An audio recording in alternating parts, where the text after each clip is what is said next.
A paixão pelo futebol sempre esteve presente na vida de Sandro Zanetti, que desde muito cedo sonhava em ser e estar entre os melhores do mundo do esporte. Natural de Monte Carlo, cidade no interior de Santa Catarina, o Seco, como é conhecido, viu a sua vida se transformar do dia para a noite, quando ele decidiu se permitir ir em busca deste grande sonho. Então, eu comecei com 14 anos, em 91, na Sadia de Concórdia, uma equipe tradicional de Santa Catarina, do Brasil no momento, né? Uma das equipes mais fortes que tinha no Brasil no momento, com uma grande estrutura, formadora de atletas, né? No primeiro período, saí da minha cidade, que era pequena, para representar Campos Novos, que era uma cidade vizinha à minha. E foi a primeira equipe que eu joguei. E na sequência, fui para a Sadia. Na Sadia, então, no primeiro ano já joguei na minha categoria, onde conquistamos o título estadual. Eu joguei na categoria de cima, também conquistamos o título estadual. E também joguei no profissional, também conquistamos o título estadual. Foram 3 títulos em um único ano. Título dos Jogos Abertos também, né? Que é um dos mais tradicionais do estado. Isso no primeiro ano, tudo com 15 anos ali. E ali começou tudo, né? Ali começou tudo, ali começou o profissionalismo, você treinar todos os dias, você entender como que é a dinâmica de um atleta. Eu nasci em Monte Carlo, mas Joaçaba é a cidade que me abriu as portas e me colocou, né, em evidência no esporte. Depois foi sequência, voltei a Concórdia, fui a Xaxim jogar pela Xaxiense e depois conquistei vários títulos aqui em Santa Catarina, né? E não demorou muito para ele conquistar o cenário catarinense, com seu talento precoce e a habilidade com a bola. Mas o Seco não estava satisfeito. Ele queria mais. E aí, quando o estado, né, ficou algo que você já tinha conquistado tudo, você busca algo fora do país, do estado, para expandir a nível de país. E então fui para a Ubra, lá já foi o primeiro título brasileiro, lá já fui convocado para a seleção brasileira com 21 aninhos e já fui campeão da América pela seleção brasileira e convocado constantemente, né? E a seleção brasileira era a mais forte do mundo, com muita diferença. Era muito difícil jogar na seleção brasileira naquela época.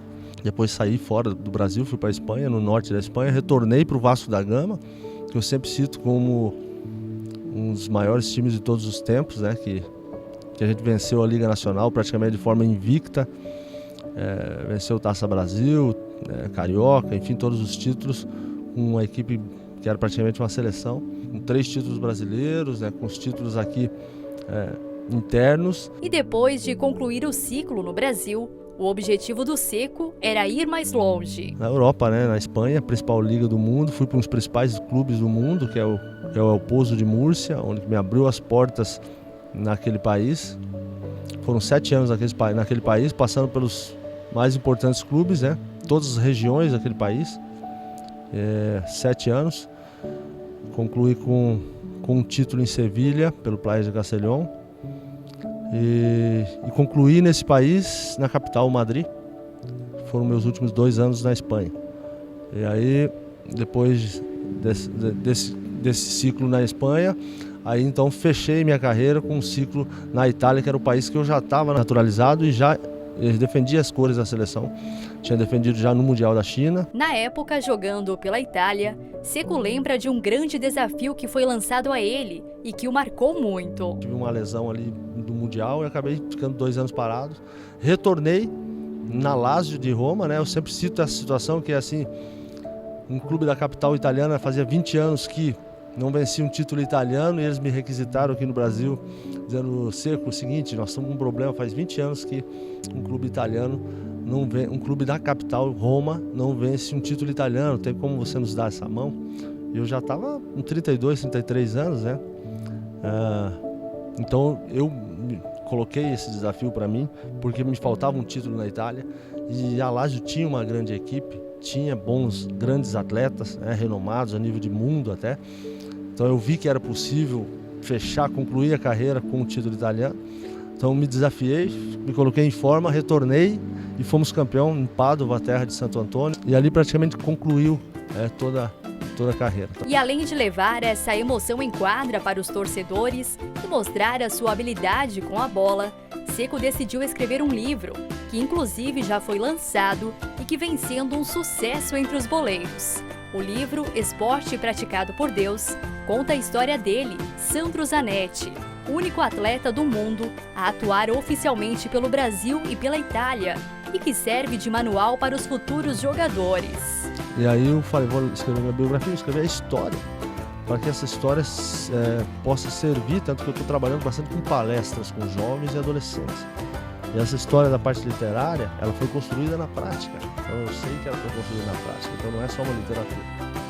Então, e ela serve de exemplo, depois com, claro, uma montagem no discurso que eu passo motivacional para os jovens, para que inspire, né? Para que estimule eles a buscar o sonho e dizer que é possível. Se um catarinense fez essa história a nível de mundo, saindo de uma cidade com 2.000 habitantes, que era a minha cidade, eu acredito que tem muito potencial aí, com condição, com estrutura, hoje com bons instrutores, né?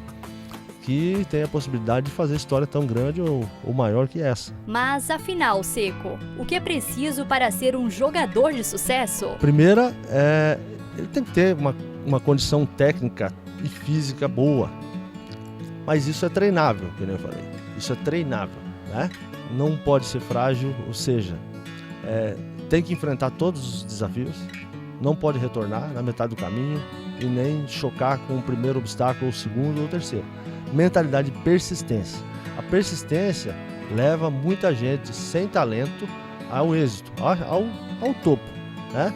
Eu vi muitas pessoas com mais talento às vezes que eu ficar no caminho, porque a persistência ele não tinha. Então, essa persistência, diz, é algo... Não, a persistência ela é palpável. Você reforça essa persistência com o teu temperamento, né, com a tua personalidade. Então isso é muito importante. E a força de vontade, de entendimento.